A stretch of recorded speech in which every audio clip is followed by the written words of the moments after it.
We're here with Nick Nolte's hunting safaris in Amaruru, Namibia, and before my cat hunt begins, our boys will do their part by helping to hunt up a suitable supply of leopard bait. But he thinks he'll probably come from the left here, coming in. We were waiting there for about an hour and a half, and almost everyone gave up, no hope, there was not going to be anything. And then this huge boar comes out of nowhere. Hop down. There you go. Every leopard hunt starts with a different kind of hunt. You're hunting the bait. And so to have my twins along, Luke and Nate, shooting the bait for my leopard was really extra special. The kids had never been here before. They're 11 years old. First trip to Africa, the dark continent, the majesty, to be a part of my hunt, not just on the hunt, but actually getting the bait for my hunt. Pretty cool deal. Perfect, perfect. Did you have a good little window right between the posts. between the post and the wire? Yeah. Gave you a little broadside shot there? The pigs have been giving it to me easy. I mean, they've all been in between the posts. Yeah? It's your lucky day. Yeah. Wait till you tell your brother. Yeah. These warthogs had no idea what was coming. I mean, the 1-2 punch of Luke and Nate, they were primed and ready to go. Well, we're in the leopard business, son. We try to book clients in a 14-day safari, and it gives them reasonable time to get a leopard, but some days we are lucky and we shoot the cat the first or second day, but normally it's a lot of work to get the cat on bait because they have so much to eat. The areas are quite big and remote, so we have to drive a lot and check the baits and hang more baits out every day and just see what's coming up. You can tell when you look at Nick Nolte and you're hunting leopard with him, I mean, he's just obsessed. He's haunted by these cats. And that's the kind of guy you want. You want a guy that's constantly thinking about the cats, where they're moving. And there's plenty of game, there's plenty of livestock here, so these are really beefy monster cats down here. We're just taking the old bait off, and then we're going to hang another new bait at that tree because there's more shade, and so the meat lasts longer in the sun. But the big male leopard drink often at this water here. See, it looks like a leopard track in the sun, sand here. Well, leopard hunting is really about the miles. I mean, they talk about for every pound of ivory on an elephant, it's a mile of walking. Well, I think you can say much the same when it comes to leopard hunting because it's miles and miles and miles of driving, checking baits from one end of this region to the next, and it's an hour and a half, 2-hour drive between some of these baits. He said he's just laying somewhere here. Let's check it out.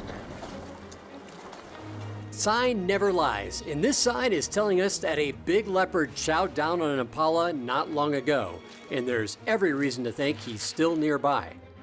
Yeah, there's a little bit meat left, yeah. But whatever cats will come back tonight. Let's give you that try. There's a big cat in this area they've known for a long time. Very switched on cat. There's really no meat left anyway, so we'll hang a bait here. In case he comes back, there's at least bait here because they know there's one in the area. Apparently he just doesn't leave this area, but he also doesn't come into baits all that regularly either. Nick and I head out to see if we've had some recent visitors.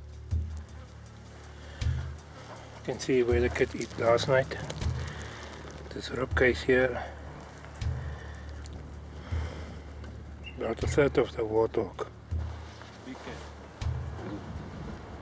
Good year. Ooh, look at that. Look there. That's good, he's coming from this side. So were we just set up somewhere back over here? Yeah. Yeah. Huh? Yeah. You walk back that way. Wow, that's a big cat. Jeez, that's a big cat.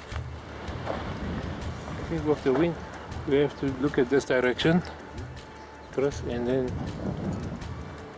just hope the wind stay like this for tonight. Yeah, well, it's a perfect setup, though. Great setup right here. Optimism, lots of optimism. So we got a big cat. Just put a fresh whole pig out yesterday, and half that pig is already gone. Big leopard, big pug came walking in. Fed at least twice. They saw his track coming and going twice. And he's that way into the wind, so it's perfect downwind. As long as the wind holds like this is an ideal setup right here, and we know it's a big cat. I use the last few years this pop-up blind. The biggest reason for this is we have often to build a quick blind. We come late afternoon there. There's no time to build a big blind with bush and trees and all that stuff, which can take you 2 hours and a lot of noise you make. We clear out a few little bushes. We put up this blind. We cover it with a few brush. It fit in nice with the nature. With shooting light fading fast, we settled into the blind to see if this big old cat decides to pay this bait a visit. Chris, did you hear the jackals? It's right here. If they make that sound, it means the leopard are close. I think the leopard is busy coming in. Yeah. Just be quiet.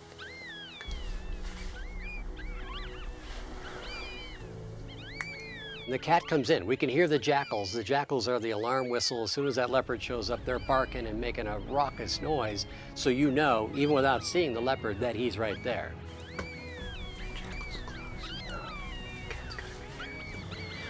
Hey, Chris, if I see the cat moving in, I will tap you on the knee. And if I want you to get ready, I will push you to the forward. He might come in any moment.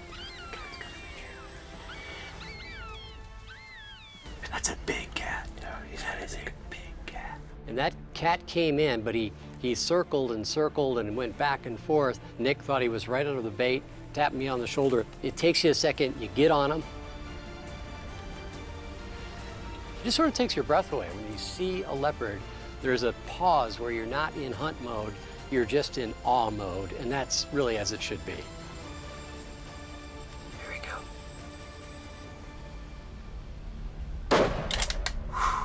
How did you feel? Felt good. I was right behind the shoulder. He was just there, set perfectly, and didn't move when I shot. I saw him until after the shot. I saw him, he dropped. He stood up and he took off to the bush. He drops, it felt good, but it's one of those where he just sort of disappears, and I don't know. We will wait a bit, give it time, and then we will call the vehicle that they come in with the dogs. Then we can just use the dogs for safety. Leopard hunting is always excited because you never know what's going to happen, if the client will wound it, and we have to follow it up in the thick bush, and it's very dangerous. I can hear the vehicle coming now. Truck coming. Yeah, it's getting quite dark now. Gonna need some light now. We might need the light, and we will use the dog just to help us find the cat, because it's very dangerous in the thick stuff. He's got this pack of Jack Russells. Somebody wounds a leopard, he brings in this passel of dogs that distract long enough so you can shoot the leopard instead of the leopard coming on top and chewing on you.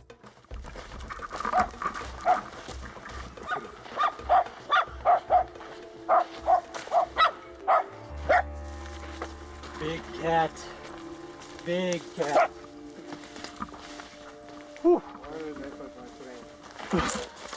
What the Chris? You did it, man. You did it, man. That is a beautiful cat, man. He's big. That's a beautiful cat. And hallelujah, that was it. I mean, it was the most magnificent leopard you will ever see. I mean, this cat is enormous. Ooh, I don't want him on me. Those dogs give you a nice level of comfort, don't they? I tell you, I never go without a dog.